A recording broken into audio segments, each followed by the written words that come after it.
if you were to talk to any of the owners, I mean, most of them would tell you they would feel the most amount of comfort sitting on a tractor. But that's not where the money is being made. So, you know, we've got to be smart enough to understand that yes, you have to understand what it's like to sit on a tractor and what that tractor is doing. But what you really have to work at is you got to understand how processing works. You have to understand what research, marketing, sales, I mean, all of those kinds of things are, you know, how they're integrated into a total program. And then you've got to be able to be disciplined enough and focused enough to follow that program to reach that modicum of success that you're looking for. I mean, it is a business, absolutely a business. I mean, I think we're in touch with Mother Earth, but the reality is it goes beyond that. I mean, you've got to be able to take what Mother Earth gives you and do something with it so that you can stay in business. That's the challenge. Because the further you get away from your base generation, you know, you lose some of that passion and that meaning. Because again, the reason we're here today farming is because our parents gave the farm to us. I mean, they basically reached down and built this from nothing and turned it over to us and said, okay. Starting from subsistence right, farming. And go forth and do great things. And so now, the further you get away from that base generation, they don't understand, you know, we don't always understand what it was like to give up the things that they had to give up to give us what we have today. And it's our challenge to be able to try to ingrain that into the next generation so that, you know, they'll never live through the Depression, hopefully, and then hopefully they'll never have to live through another World War or those kinds of things. But you know, it's a growth issue, and that's where the strength and principles come from. And we try to capture those family values and be able to pass that on to generations. And I guess a generation from now will find out how successful we are. I think you have some long hours. Yeah, well, it's pretty situational. I mean, during the harvest time, yes, because I think the reality of farming is that your crops may come in into full production in a 30 to 90 day period of time, which means that's where all the revenue is. So you may be working 9 to 11 months to get ready for that harvest. So if you're not prepared and if you're not willing to give your all during that harvest, you lose that opportunity to be successful. So my average day in the harvest time is I'm up at 2 or 3 in the morning. I come in and do my paperwork, get ready for the day. I'm out in the field by 4:30 or 5 to get crews going. And then I spend the better part of the day either talking to video cameras or you know, walking around fields or going to meetings and getting prepared for the next crop or the next market or whatever we're dealing with. And I try to get to bed fairly early. I try to be in bed at least by 9 o'clock since I know I got to get up at 2. So you know, and so that's my harvest time.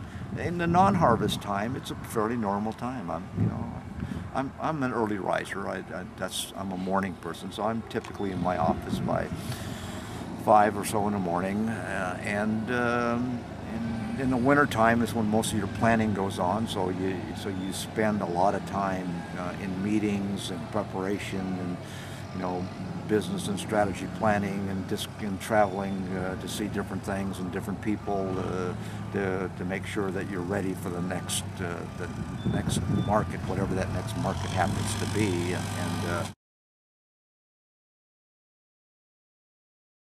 And at the same time, you know, you're spending time with sustaining agriculture not only in our community but across the United States. I mean, so we spend time doing that, talking to legislators, talking to, you know, the consumer out there, talking to the non-farmers, the building industry, to the environmental community, to all these different people because we believe that we want to be part of this landscape forever. So in order to do that, I think you got to work hard at it. You got to tell people that you want to be there, and you got to tell them why you want to be there and how you're going to be there. And you got to show up. Yep.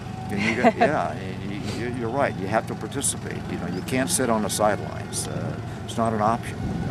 It used to be. In fact, I would say that most farmers, 50 years ago, they sat on the sidelines because they didn't have to. They didn't have to participate. They just farmed. Gone are those days. I think we have to understand that agriculture is a industry that is not what I would consider over-resourced. In fact, at best, it's under-resourced. Mm-hmm. So it's our challenge to be able to use those resources wisely and effectively. Because if we're going to save farming and keep the food sources here in the United States predominantly, that's what we have to do.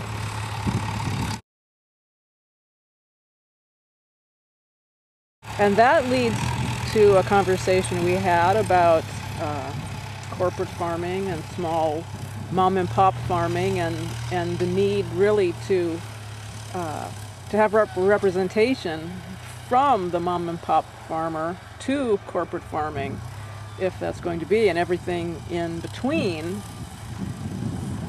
What do you think? What's your opinion? What do you think will happen if more people don't become engaged?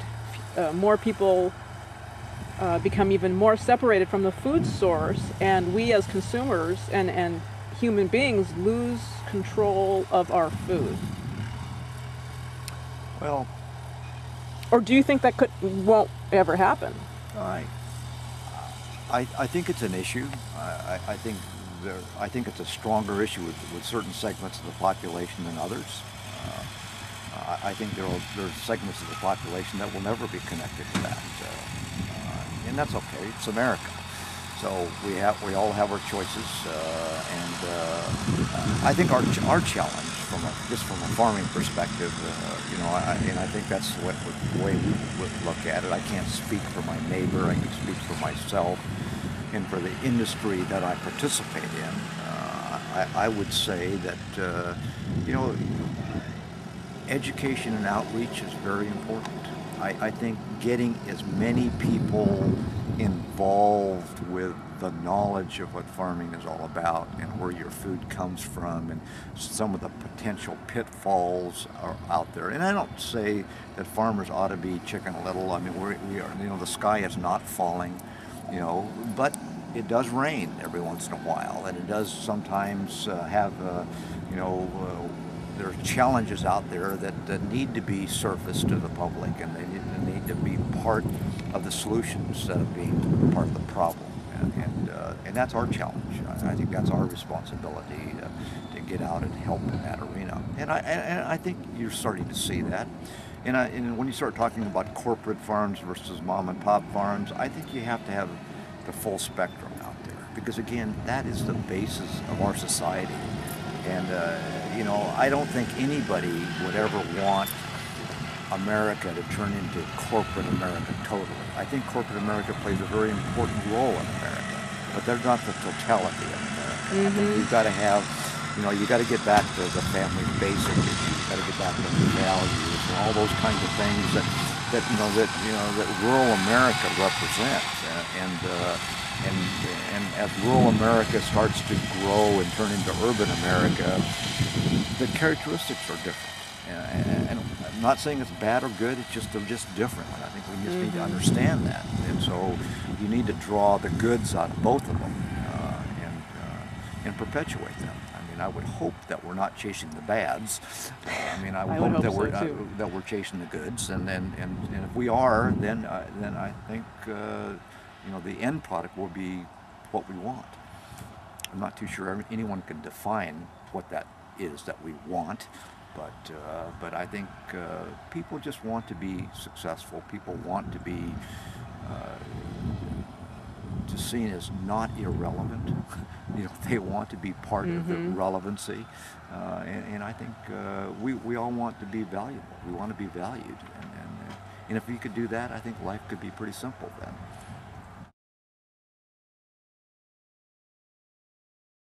What would you like people to know about you as a farmer, about farmers in general, about farmers as people, and about what your work is, what your soul work is, what you feel in general about what you do every day? Well, I think farming is a title. It has no authority. It's just a position. I think what it stands for, though, is a way of life. It stands for an outcome that you can look at in life.